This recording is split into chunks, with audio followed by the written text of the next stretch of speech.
Diko, meni tako velika zagonetka za jednog mladog čovjeka, da ja moram pročitati njegovu biografiju koju već tretiram kao zastarjelu, jer ga ne mogu uloviti gdje sve nije, što sve radi, pa ću te moliti da naravno se ti nadovežeš.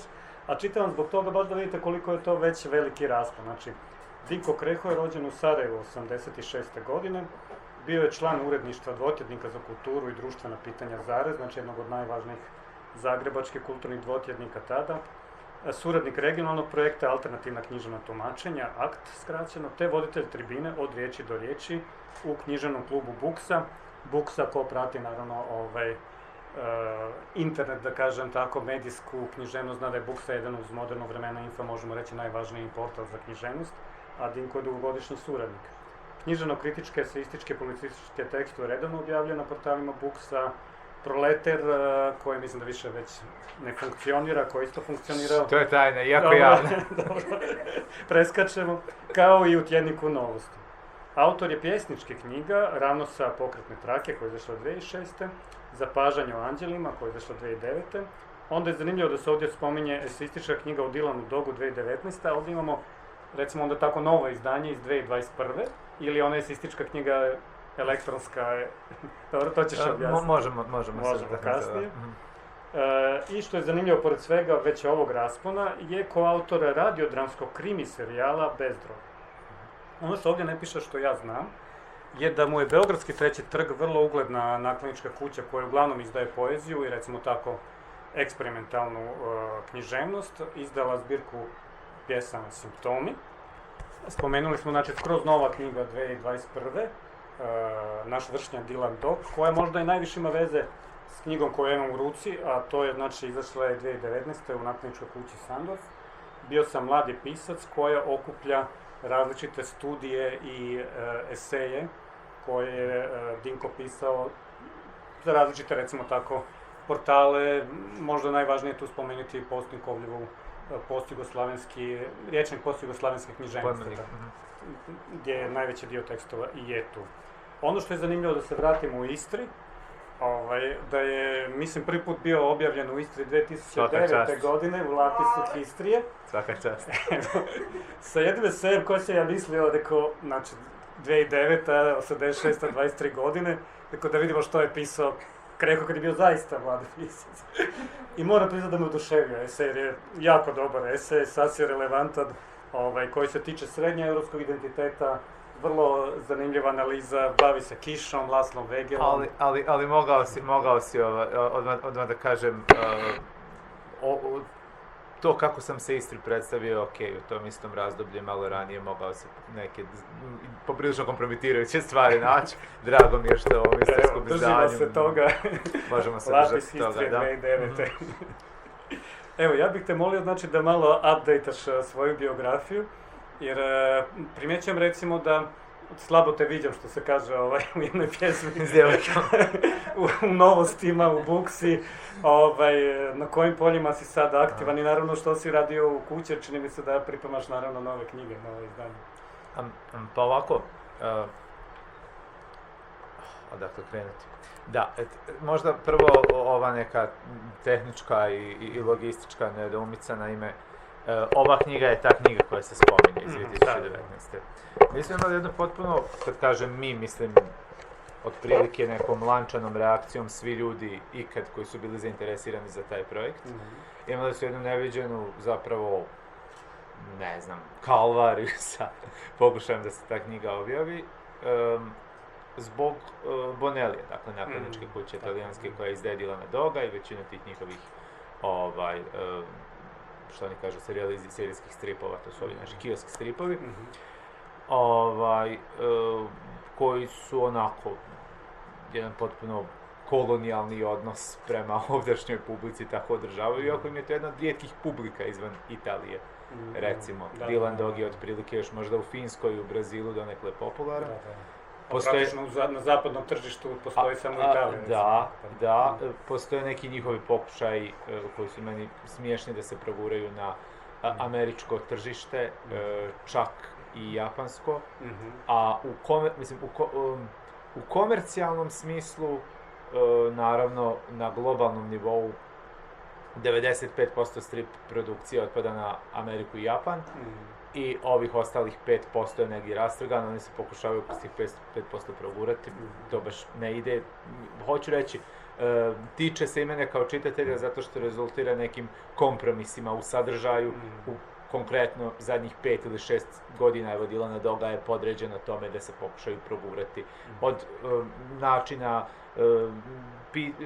pisanja priče, likova, konstrukcije, ne znam, marginaliziranja lika Groucha koji je problematičan zbog autorskih prava, što, naime, postoji i autorska prava na ličnost stvarne osobe, ukoliko ona nije među živima, nevjerojatno. Uglavnom, da skratim priču, to je trebalo izaći kod jednog strip nakladnika, Libelusa, koji inače izdaje Dylana Dogga, koji ima pravo na Dylana Dogga, koji nije mislio da će biti ikakvih problema s tim, ispostavilo se da je to komplet nemoguća misija. Potpuno nemoguća misija sa nekim zahtjevima koji su otprilike kroz 2 godine dolazili kroz 2 godine svakih 2-3 mjeseca dolazili neki zahtjev tipa evo pa, ali može ilustracije, a dakle ticale su se prava za korištenje ilustracija. Može ilustracija, ali ne znam, jedna svake 4 kartice ili ovako i sve to. I onda je ta knjiga zaista bila praktički trebala izaći negdje u istom momentu kao bio sam mladi pisac, to je proljeće 2019. godine. Međutim, kako nije, onda kako se to odužilo, a knjiga je napisana još 2017. I onda sam zapravo ja odlučio to objaviti u nekom, pa de facto zapravo sam izdatu. Postoji izdavač koji se zove Redak iz Splita, ali kao te de facto sam izdat u smislu da sam to sve ja pripremio i izdao, ne znam, dizajn, prelim su radili moji prijatelji, lekturu i tako dalje, sve skupa. I izdao sam je, dakle, na kraju bez ilustracija, osim ove naslovne ilustracije, dakle, koju je radila moja prijateljica Mateja Kovač, koja je inače animatorica, koja inače ne crta, odnosno nije nekih 15-20 godina crtala rukom.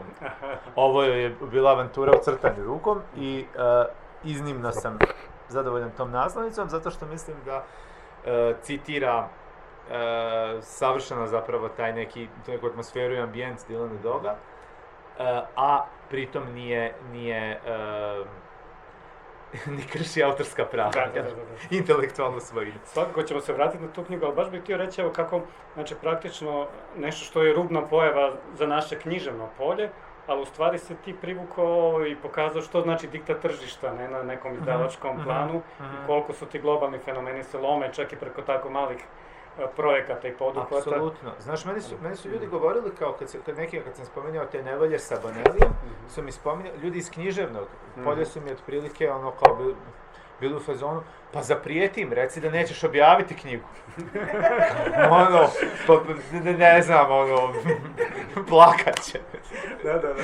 Pojma. Sad kad si kod pretjet, prosti samo jedna mala anegdota, tiče se tvog nakladnika Sandorfa. Znači, Sandorf je izdao jako vrijednu knjigu, mislim da je već drugo izdanje izašlo, povijest stripa koja se bavi od 68. do maltene današnjih dana. I krenuli su baš zbog autorske prava, htjeli su staviti i strip koji je kod nas najprepoznatiji, Alan Ford i tako dalje. I srčan vlasnik išao kontaktirati do Maxa Bunkera i nekako je do Bunkera su došle već neke glasine. I na kraju, kad su se oni čuli, Bunker je počeo mu govoriti, znači, ko si ti, ja ću te razbiti. Kao što ti radiš, kao što ti zamišljaš da ti možeš sa mojim, znači. Onda je krenulo polako pregovori oko toga da ga umiri. Na kraju vidim da je Bunkeru izašla i knjiga sada, ali nevjerojatno start, znači isto prednje. Da, ima tipa 90 godina, znači da živio. Ali to govori koliko je ta osjećaj moći nekog tržišnog. Ali vratimo se sad na ono, u stvari, glavni tok moga pitanja, znači... Oprosti. Ništa, tako ćemo i dalje razgovarati. Čime se sada bavi? Znači, na kojim, gdje objavljuješ, jer uhvatio sam recimo da si Vox Femine, si postao surednik, jako zanimljivi tekstovi, mislim da su prošle godine izlazili nešto i ove. Booksa i dalje, čini mi se da surađuješ, u Novostima više ne vidim da objavljaš. Gdje si sada, znači, i što pišeš? Ovako...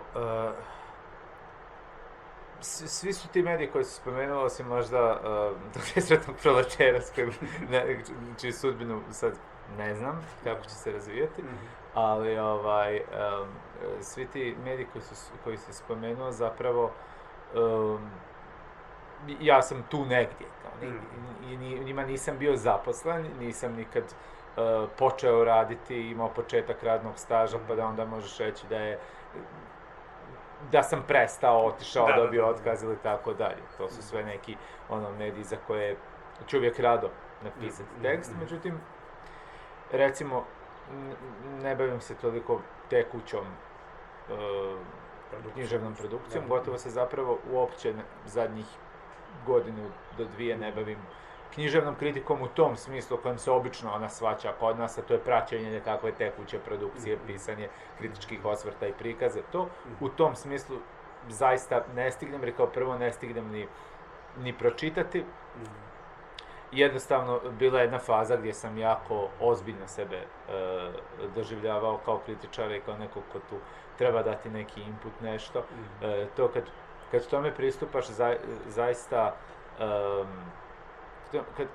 kad tome pristupiš zaista sa tom nekom idejom kao da sebe doista shvatiš kao ne baš, tu mislim da tu grešku ipak nisam napravio, to ima u toj knjizi, to je bilo prije, ali kad negdje zaista to ozbiljno shvatiš, ali praćenje produkcije, nekakvu si odgovornost nametneš, mislim da to zaista vrlo brzo istroši i da vrlo brzo nekako naprosto jako puno ti uzme i vremena i onako emocionalno te načine, mogu i ležati. Pa bilo dok se stalno skriva. Da. Tako da tu vrstu tekstova ne, mislim, pisao sam neke druge vrste tekstova za Novosti, pisao sam o mangama i animeima i o istočnoazijskim serijama, što su dvije kao neke oblasti moje fascinacije te kulture, pogotovo Koreja i Japan. O tome sam donekle pisao i trenutno, evo baš sad, zapravo dovršavao sam jednu zbirku priča koju treba objaviti Durije iz Zagreba. Nisam baš planirao, jer ja na ovako rezidencijalnim boravcima volim više kao malo upijati sve to skupa, ambijent, malo onako, puze to prođe kroz mene, ne volim si nametati neke ni radne kvote, ni radne rutine, ako dođe, ako se poklopi, ali nisam imao taj. Ali se potrefilo zapravo baš da sam, evo tu, gore, kući za pisati. Znači, kuća djeluje. Tako je. Kuća djeluje, djeluju i rokovi, djeluje i izdavačka industrija. Tako da sam završavao zapravo tu jednu knjigu priča, kratke proze.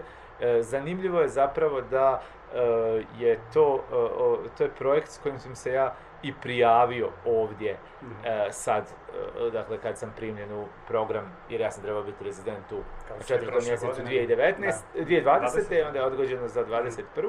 Zato što je zbog niza faktora, velikim dijelom i zbog same korone, ali ne isključivo, pisanje te knjige sam odgodio dosta, odnosno usporilo je dosta toga u 2020. Tako da se dogodilo što se, mislim, gotovo nikad ne događa na ovakvim programima i sa ovakvim natječajima, da s čim sam se prijavio, to zapravo uglavnom i radim. I osim toga pišem jedan, onako recimo tu uzimam zalet, nije ni blizu nekakve završne faze, a kamoli objavljivanja, ali pišem jedan roman, recimo, onako kraći roman iz domena žanrovski, koji je neka, recimo, omladinska fantastika, za koji sam dobio i ovu stipendiju Ministarstva kulture prošle jeseni, i to je neki, recimo, projekt koji sad za koji sad uzimam zalet. Evo, hvala ti dao si zaista sad nekakav imate ocrt, da kažem, s kim razgovaramo i koliko je svestran Dinko. I naravno skroman, jer ja sad moram reći da, ako se ne varam, negdje 2007. kada si se ti pojavio kao književni kritičar, to je prije tebe mislim da je ipak počeo objavljivati Postnikov, a njega namjerno ističe da mislim da je to neki novi val književne kritike koji je kod nas, gdje ste mi baš vas dvojica bili glavni reprezenti, koji u stvari, naravno da na vrlo lucidno ulazi u tekst, ali daje jednu i često sociokulturološku razinu, ne libi se ideologijskih, da tako kažemo, napada i nije se libio, i ti se nisi libio, naravno, negativne kritike. I upravo dio toga, naravno, se može naći i u knjizi Bio sam mladi pisac. Nekako mi je Dinko ispao zaista u svom ovom veselju koje ja osjećam, što dalje to moram naglašavati što sam ovdje, isto priča s Dinkom, pravi sugovornik za ovo vrijeme koje još uvijek ne doživljamo kao da je post nečega što smo se dogodili, jer nažalost ne možemo reći da je post korona, valjda će postojati taj post, ali Dinko ovom knjigom pokazuje baš raznovršnošću to eseja koliko fino zna hodati po rubu nečega što zovemo općenito književno polje i koliko s tog ruba baca nevjerojatno zanimljiva svjetla na to što književnost čini, što smo zaboravili da je književnost, pogotovo u doba takvog lakog, ne lakog nego prisilnog zaboravljena od 90. nadalje, to traje i sada, pogotovo sad kad su blizu lokalne izbori, različite stvari nas neki podsjećaju, a neki potiču da zaboravimo ponovo. Tako da ovdje puno toga možete naći i nažalost, naravno, mi ćemo se malog dijela tog i dodirnuti. Meni se čini da je posebno aktualan tekst koji se zove Sve je osobno, sa podnaslovom Kritika, društvo, društveni mediji, jer se bavi upravo onim što nekako mi osjećamo kao da je ovo neki novi vid i to zaista globalne kulturne krize, a Dinko u stvari kreće od jedne krize koja je vezana negdje za, recimo, 2008-2009, koja je isto bila velika, a imala druge razmjere, a kad se govorili o smrti književne kritike, jer se primijetilo, bio je takav udar u stvari na različite književne institucije, da su dnevni tisak, tjednici su počeli izbacivati kulturne rubrike. Jedna od prvih stvari koje su izbacili je književna kritika i uglavnom časopisi su se gasili, portali koji su tek počeli su se gasili. I uglavnom ti pokazuješ, naravno, dvije stvari, da književna kritika i dalje živi, da se preselilo ovo što sada nam je samo razumljivo na uglavnom web portale, i spomenuo sam Booksa, Moderna vremena, Infosat kao ključne reference, ali zanimljivo da govoriš nešto što je i danas vrlo aktualno i za ovu situaciju, da se književna kritika preselila na društvene mreže i baviš se naravno najviše Facebookom i fenomenom Facebooka i činjenicom da veliki dio pisaca je sada i tada, a sad pogotovo na Facebooku, da, što je zanimljivo, da se toliko fragmentirao taj to polje književno, da u stvari je individualizam još veći u smislu da pisci sami rade ono što uvijek su kritizirali svoje nakladničke kuće, jer uvijek je ta tenzija između pisaca i nakladnika da nakladnici dovoljno ne reklamiraju, ne prave ovo. Facebook je ispao idealan jer sad tu pisci su sami svoji promotori, ali ono što je još bitnije da naravno se kroz svo to kruženje tekstova, komentara u stvari razvija jedan tip naravno kritičkog mišljenja. I često se dogodi da se oko neke teme nađe i po 40, 50 i više postova i vi imate naravno jedan novi vid književne kritike koji često zna biti čak obogaćen i drugim sadržajima, ne samo tekstom. Prije nego što se dodiremo baš aktualne teme i ove vezane za stimulacije autora koji je itekako buknuo na Facebooku, u stvari bih te ja pitao o onome, znači potpuno autoreferencijalno, o onome što sad mi imamo. Znači, Ivana snima, ovo je ujedno hibridni događaj, znači publika je vjerojatno veća, dademo se iza i vinog ekrana, dobro, ne moraš se otkrivati, ali bit će jer to sve ostaje. Ja snimam diktofonom i isto se nadam da ćemo to objaviti. Znači, u stvari, mi smo bili prisiljeni, svi mi koji se bavimo ne samo književnošću, održati događaje koje u stvari ne mogu imati publiku uživo. Mi sva sreća imamo i ponovo sve pozdravljene, zahvaljujem što ste tu. Znači, to je zaista jedna nova konfiguracija književnog polja, novi tip medija. Dalje, ono što ti kritiziraš i što nije bilo, sad zaista imamo zaista podcaste različite, imamo jako puno video događaja, što ti u ovoj knjizi spominješ da nema, bilo je na zapadu video promocija knjiga, još uvijek ne u toj meri koliko i da. Znači, potpuno drugačije funkcionira književna javnost, književna promocija, književna vidljivost Kako ti gledaš na te nove fenomene i da li misliš da će to tako i ostati, da smo toliko otišli u neku virtualnu sferu? Pa evo ja mogu reći iz osobnog iskustva, recimo super mi je, s jedne strane mi je super što zapravo za neke, što je opet to prisilno povlačenje na internet i prevođenje u neke druge forme, opet otvorilo neke nove prostore i neke nove kanale i ne znam, krenut ću sad od toga da na neke događaje, ne znam, ne samo kao predstavljanja knjiga, nego recimo radionice i tako možeš zvati, ali mogu sudjelovati ljudi koji inače ne bi mogli. I onda tek vidiš zapravo koliko postoji zapravo interesenata za neke stvari koje ti nisu na radaru, koji mogu biti ljudi koji ne žive tu, koji žive negdje drugo, ljudi koji su, ne znam, vezani slabije pokretni, vezani, ne znam, roditeljstvom, kućanskim poslovima, raznim poslom, znači raznim faktorima zbog kojeg ne bi mogli možda na neku radionicu, događanje doći ovako, koji će zato naći možda 2 sata negdje u danu, izorganizirat će se da se priključe Dakle, sa te strane, mislim, to ima dobrih strana i opet ne mislim da je jednoznačno. Naravno da je taj ljudski faktor, to fizičko prisustvo, i naravno sve više što idemo prema nekom, recimo, izvedbenom momentu, što idemo prema nekom nastupu, pa onda kazalište i tako dalje. Naravno da je taj negdje tjelesni moment iznimno bitan i da je nekako funkcionaliziramo se kroz svoje tijela, među ostalog.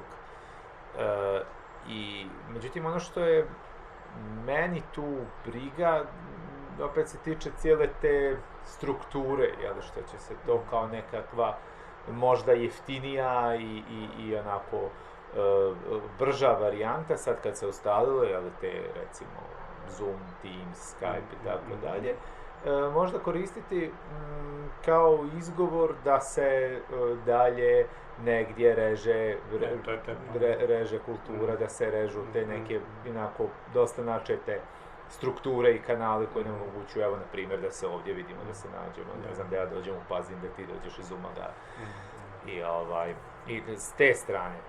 Ali opet ja nekako možda je to neki moment oklijevanja ili onako, ne znam, neodlučnosti, ali ja opet nekako rijetko kad za nešto mogu, čak i opet, kad kažem, evo i ta kriza 2008. koju spomeneš i taj nestanak kritike ili preobrazba i tako, opet ne mogu jednoznačno sad reći kao to je super ili to je grozno, jer uvijek ta neka promjena u mediju, u dinamici uvijek donosi i neke nove mogućnosti i neke nove probleme. Ti si se dodirnuo baš u istom tom tekstu jednog problema koji je sada, da tako kažem, buknuo, ne znam koliko pratite upravo Jutarnjem listu, pogotovo na Facebooku, a vezan je uz stimulaciju autora. Znači u Hrvatskoj, možda za one koje nisu pratili, znači Ministarstvo kulture već nekoliko godina raspisuje taj natječaj u kojem vrednuje najbolja književna djela koje su se pojavila u prošloj godini. 20 autora dobiva ne mala sredstva, mislim da je 15.000 kuna u pitanju. I po prvi put su uveli kriterije, odnosno pokušali kvantificirati vidljivost te knjige i na osnovu toga i bodovati tu knjigu. Ono što je zanimljivo, a ti se točno bavi s tim, je to da se u stvari književna kritika, i tu ćemo se vraćati na taj problem književne vrijednosti i mogućnosti književnog kritičara uopće da sudjeluje u nekoj kvalitativnoj prosudbi, da tako kažemo, da su u stvari već pogotovo naravno na Facebooku, književna kritika bez obzira kojeg bila karaktera. Znači, ako je neko objavljuje, da kažemo sad u glavne medije, Jutarnjem listu, Večernjem listu, i popljuje potpuno tog pisca koji je recimo na Facebooku, on će, pretpostavimo, ajde sa 75% pisaca, možda pretjerujem, će objaviti tu kritiku i reći izašla mi je kritika u Večernjem listu. Znači, bitno je to da se pojavilo to ime, znači da se kritika uopće ne postoji polemika ni na Facebooku često kod tog autora sa autorom te kritike. I ovdje smo mi sad došli upravo kod tu stimulacije do tog apsurda, znači da postoji jedan cijeli dio bodovanja koji boduje, znači na kojem portalu i u kojem tjedniku, u kojem mediju se pojavila kritika. I recimo ako je na Booksi 10 bodova, Glas Istre se ne spominje, možda je to bitno reći, nova, zato što možda više nemaju književnog kritičara kad je već tu dao sve da je to kažem. Koji uopće nemaju književnu kritiku i tako dalje, to je jedno. Ali drugo je što se ne spominje koje karaktera je to kritika. Znači, moguće je da je Dinko recimo na Booksi, da kažemo ružno, razvalio nekog autora i on napiše sebi super 10 bodova, ne? U Booksi je objavljeno, a pri tome i on dobije bodove za potpuno negativnu kritiku i može postojati pisac u kojem se udružila književna branša i preko svih medija ga rasturala i on će može dogurati do 100 bodova jer su se svi potrudili da negativno pišu. Znači to je taj apsurd kritike. Da znam neke koji se doživljavaju tako, da. Što je s tim vrednovanjem, znači kako je i PR-om? Pa, to što kažeš Okačić će svi, pa da, možda, ali s druge strane će neke kritike koje su, neki tekstovi recimo koji bih ja rekao da su događalo mi se to u mojoj nekoj književno-kritičkoj praksi, da zapravo neke tekstove koji su zapravo afirmativni ili možda nisu jednoznačno afirmativni, ali su vrlo onako analitični i tako zbog nekih opaski možda marginalnih će doživjeti kao negativnu kritiku. Tako da, i tu dolazimo zapravo do ovog problema. Kao prvo, kako odrediti pozitivnu ili negativnu kritiku, gdje povlačiš crtu, šta stavljaš u prvi plan i da li jedna kritika koja je zapravo stvarno onako ozbiljna, analitična i tako, da li se može jednoznačno odrediti i da li je taj vrijednosni sud nešto što prije svega definira tu kritiku. Tako da, ne znam, mislim, ovo mi je naravno problematično mi je bilo i ovo kao sad šta je, toliko vrijedi pozitivno, toliko vrijedi negativno, ali pozitivno vrijedi, negativno vrijedi, kako uopće doživljavaš, šta kako doživljava. Drugi problem bi bio što nekako i onako ta neka vrsta pritiska da se ne piše negativna kritika, a koji nije eksplicitan. Ljudi kad govore o tim stvarima, pretpostavljaju odmah dođe ti neko kaže moraš, ne znam, ovo moraš pohvaliti. Ne, ali naprosto taj neki implicitni pritisak i kada ljudi interioriziraju, koji ide u autocenzuru, često u neke unutarnje pritiske, bi onda, mislim, bio još puno veći. I onda imam, kao i to bi mi bilo problem. Mislim da je generalno problem sa tim, konkretno, natječajem i sa cijelim sistemom kojim se na toj nekoj razini financira književnost i kako javni novac se usmjerava u književnost i tako. Prvo što zapravo negdje na nekoj sistemskoj razini, recimo nekog kontinuiranog sistemskog održavanja ili razvoja književnosti se radi vrlo malo ili se ne radi, što imamo konstantan raspad, ne znam, knjižarske mreže, knjižničarske mreže, književnih i kulturnih institucija i tako dalje, a onda se tako po tom natječajnom sistemu pokuša to kao flaster na to udariti. Naravno, ja to kad kažem, ja i sam sudjelujem u tome, kao neko ko tu radi, djeluje u književnom polju, ne mislim da sam izvan toga i postoje neka pravila na koje pristajem. Recimo na taj natječaj konkretno se nisam prijavio, ne namjeravam se prijaviti.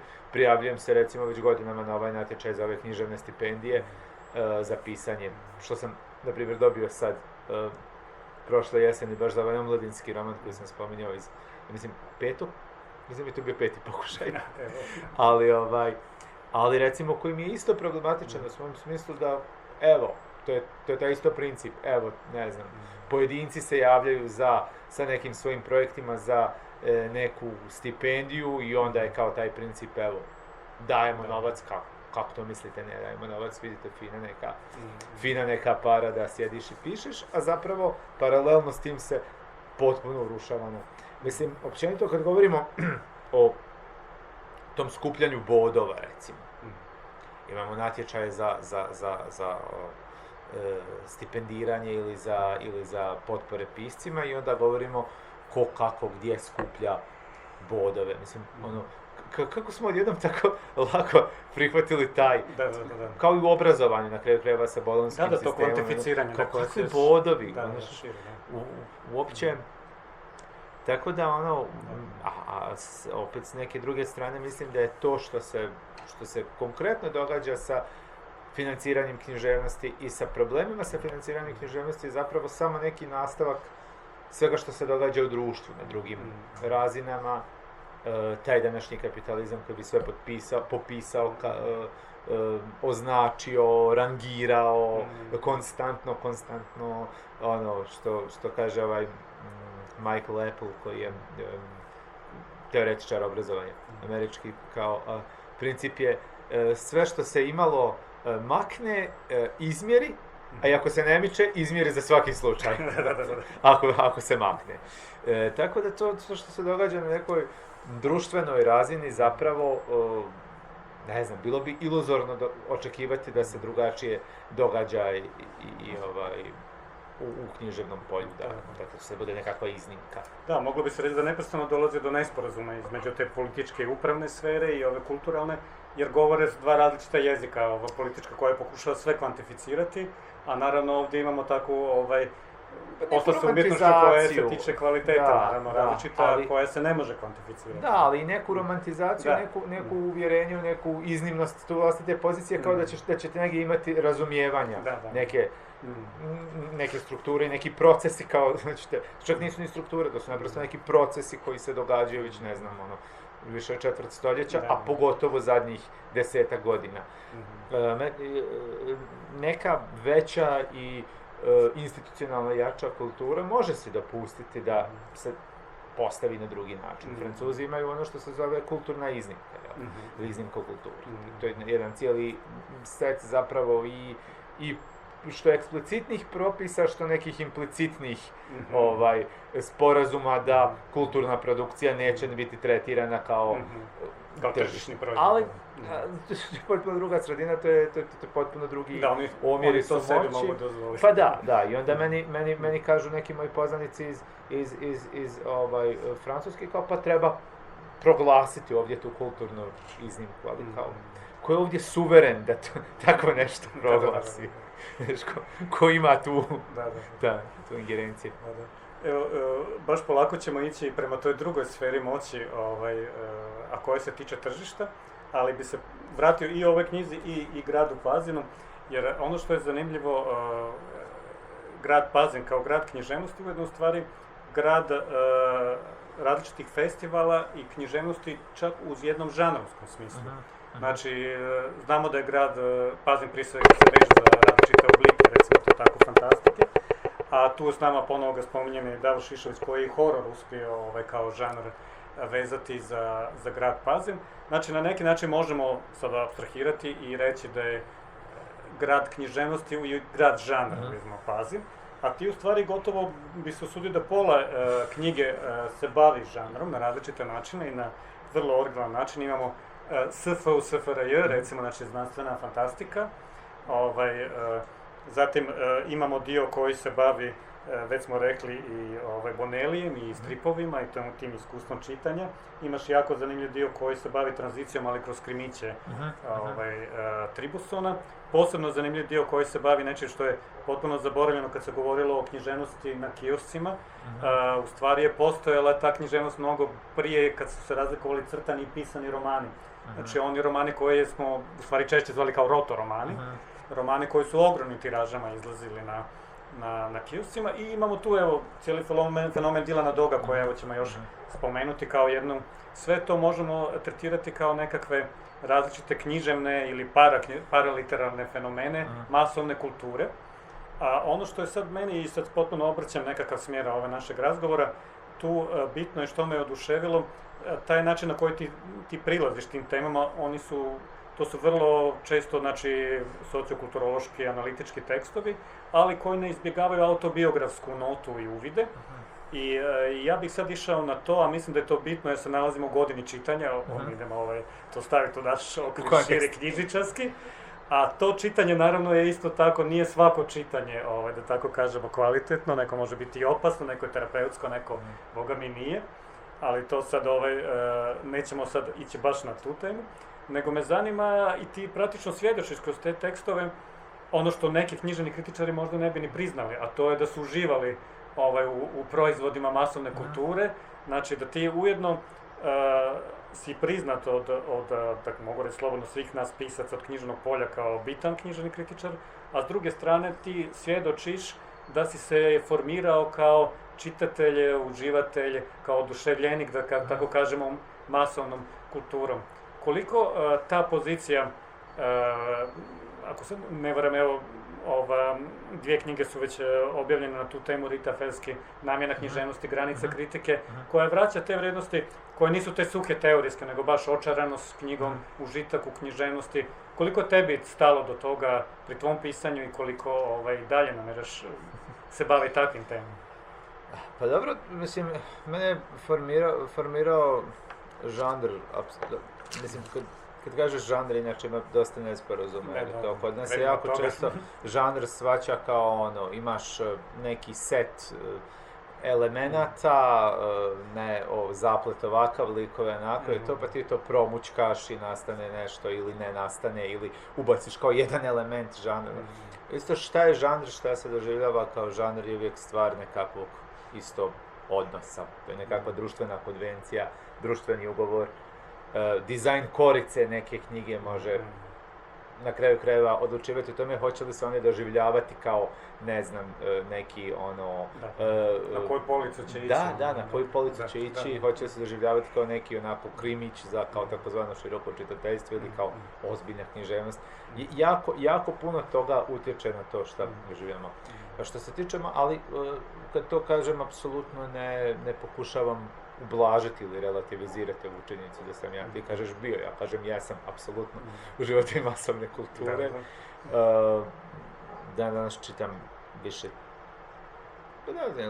dobro, u mnogim periodima je više stripova nego knjiga. Gledam više crtanih svakako nego filmova i serija, to da. I u nekom smislu da, apsolutno me formiralo i taj moment užitka u tekstu i negdje, ne znam, osjećaj da tu ima nešto što trebaš objasniti sebi možda prvenstveno, onda drugima, je bio nekakav motor iza tog jednog mog perioda kad sam stvarno baš tražim neku ljepšu riječ od manijakalno, kad sam intenzivno pisao književnu kritiku. Da, kad sam bio u nekom ritmu, znaš, kad ima 3-4 teksta mjesečno, što je stvarno bilo suludo. I to je ono što mi je bilo bitno i možda zato se nekako ne osjećam na svome i osjećam neku nelagodu u ovoj koncepciji kritike kao znaš, ti moraš biti neka ozbiljna figura koja će odvojiti žito od kukolja, reći koje su prave vrijednosti, reći, uputiti ljude, uputiti autore, na kraju krajeva imamo i tu jednu, kod nas pogotovo nevjerojatnu patronizaciju u tom smislu da se kao kritičarima zahvaljuje što su... Cijela ta priča mi nije bliska, meni je puno bliža ova ideja kritike kao nekog već rubnog književnog žanra i nekog i književnog žanra, gdje zapravo pišući o knjizi ili o autoru ili o nekom književnom razdoblju, pravcu i tako dalje, pišeš i o sebi i o svojom doživljaju svijeta, književnosti, društva i o jeziku naravno i o... Baš evo kad smo na kraju krajeva, da kažem, u Istri, tu je sad ponovo zanimljiv, znači ti krećeš nečega što je za književno polje, da tako kažemo, rubni fenomen.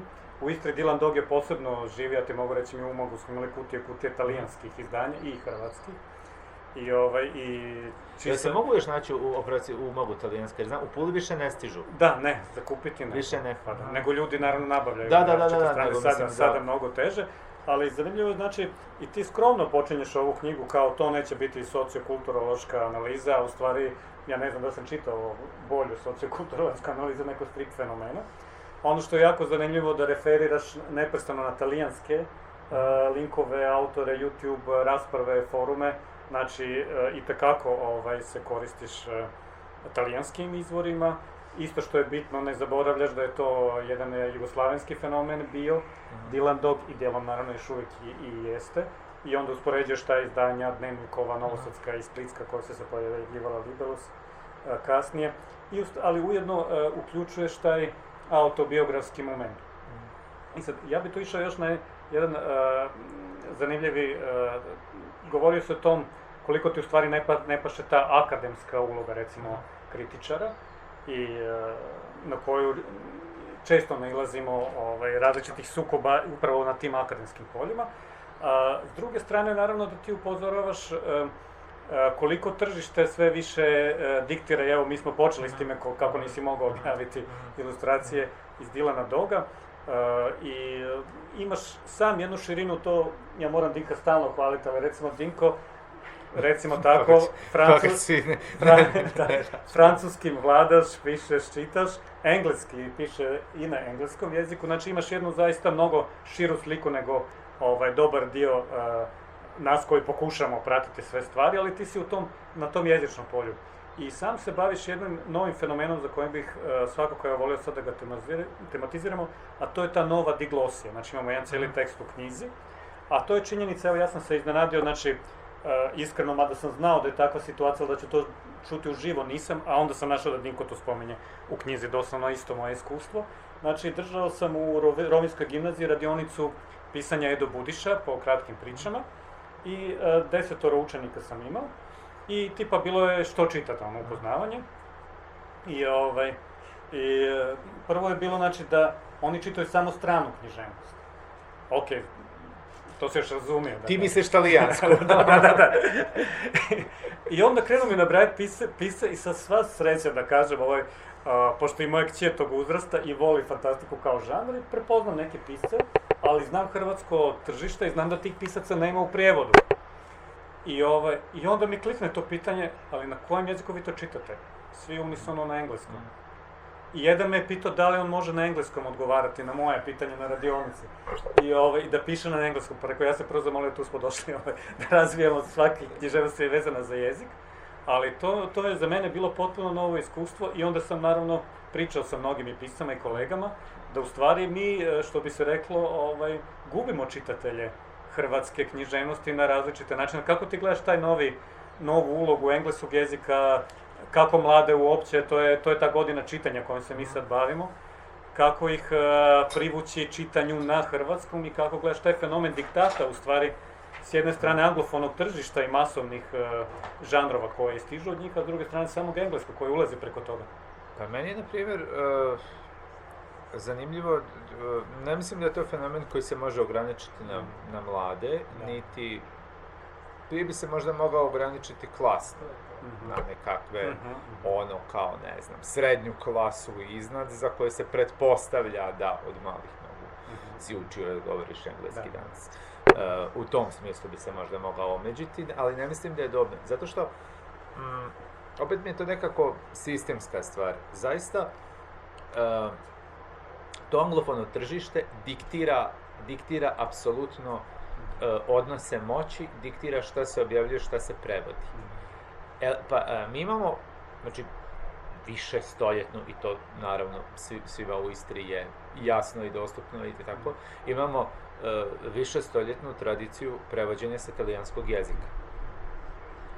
Elena Ferrante, primjer, kao nekakav ogroman fenomen u Italiji, nije bila ni blizu, odnosno, apsolutno nije bila na radaru kod nas, dok nije prevedena, objavljena na engleskom govornom području, dok nisu u Guardianu izašli tekstovi o njenim knjigama, onda je ekspresno prevedena. Onda su se sjetili ovdje da imaju neke ljude koji prevode s talijanskog, koji prate talijansku književnost.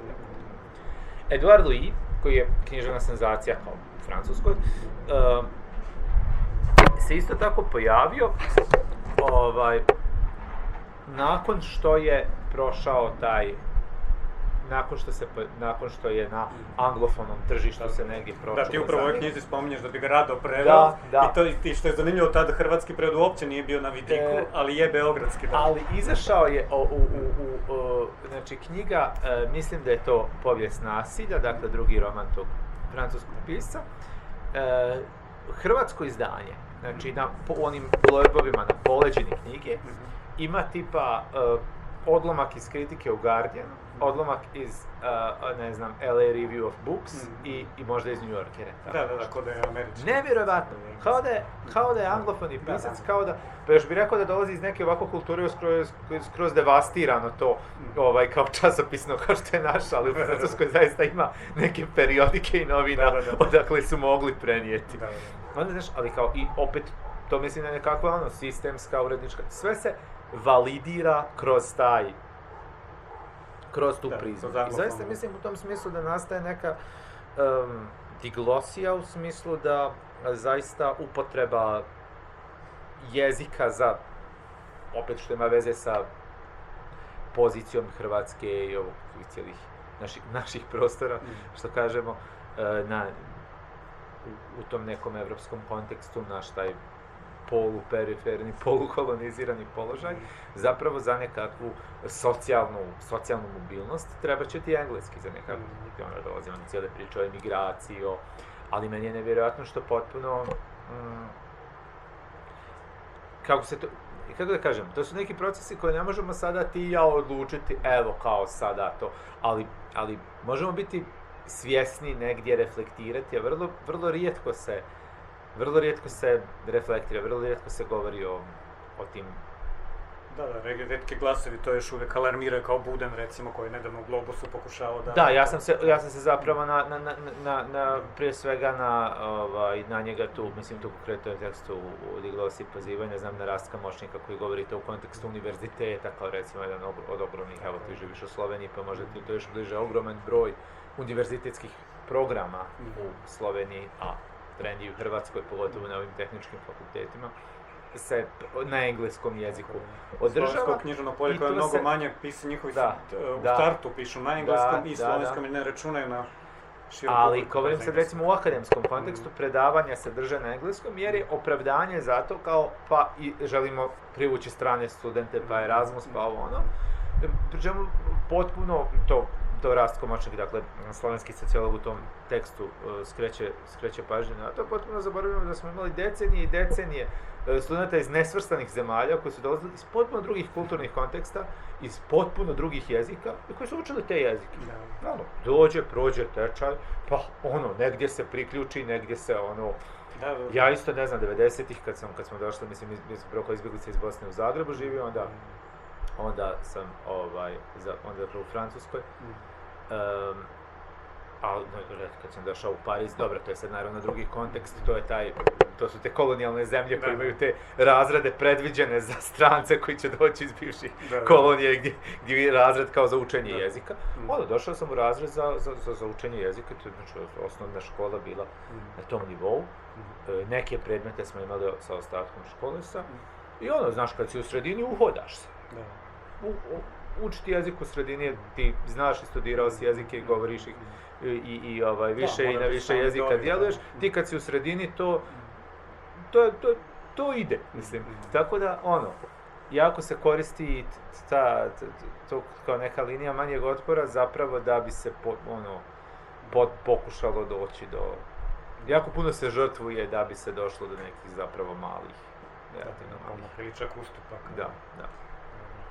Još ćemo se ovako na kraju, da kažem, vratiti budućnosti i neke tvoje projekcije, jer vidite koju širinu naravno imamo zahvaljujući Dinku, ali bi te volio, tu si, osim kao književni kritičar i znalac kulturoloških različitih tema, naravno i kao autor i pjesnik, pa bih te zamolio nešto da pročitaš. Ja bih prije svega upozorio na ovu divnu knjigu, znači Simptomi Dinka Krehe, zbirka poezije koja je izašla u Beogradu, Treći trg je to izdao jako dobar nakladnik. Ja moram istaći kako mi imamo natječaj Edu Budišu, da mislim da gotovo svake godine, budući da oni objavljuju eksperimentalnu kratku formu, prozu, dobijemo knjige i od Trećeg trga, vrlo zanimljivi su uvijek u pitanju autori. Ukratko, naravno, ne mogu sada ulaziti u analizu. Nešto od ovoga duha kojeg ste već osjetili, ili možda bolje duhovnosti od Dinka Kreka, da ne kažemo da je duh kojeg ste osjetili, se može naravno naći u ovoj knjizi i neobično za poeziju koliko je čak i u stihovima Dinko analitičan i koliko spaja i zaista vrlo uspješno i vrlo duhovito opisuje te neke nove subjektnosti koje se grade u novim medijima i u ovim postindustrijskim, postjugoslavenskim, postsocijalističkim prostorima. Meni je zanimljivo koliko je ta knjiga kao da je potpuno pisana za vrijeme ove pandemije, a vjerujem da nije, jer se subjekt u stvari često... Zove se simptomi. Da, još su simptomi počeo od toga, to čak nisam i na to ne mislio, nego da to koliko je nepokretljiv taj subjekt, odnosno često odbacuje izlazak, otvorenost, kao da se boji tog dodira s ljudima. Pa kaže, evo meni omiljeni stih iz Unutarnje politike, kako bih pisao poeziju, zatvaram se u glavu. Tako da više manje smo se svi dugo zatvarali u glavu ovih mjeseci, ali tebi je uspjelo napisati poeziju od toga. Pa možda ukratko samo što tebi znači poezija, s obzirom da imaš toliko polja interesa, očito se držiš naravno i tog pisanja i naravno da nam pročitaš nešto. Pa, prvo moram samo reći što se tiče ove širine, to je i tvoje maslo. Imao sam ja razgovora gdje je puno išlo fokusiranije na nešto, ali ti si i hvala ti da to me zaista onako zamahnuo široko. Poezija, mislim kao i mnogi, ja sam krenuo sa pisanjem poezije. Poezija je bila neki prvi medij i vrsta u kojoj sam se kao pokušao nešto svoje napraviti. Kao i mnogi, poprilično sam se nasukao na tom putu i imao sam nekih upitnih odluka, rješenja, kao career choices, što bi rekli danas menadžerski. Ali, da, Simptomi su knjiga koja zapravo nakon dosta godina ne pisanje poezije, ona je zašto zapravo točno 10 godina nakon moje prethodne knjige poezije Zapažanja o anđelima. Negdje sam, recimo, odlučio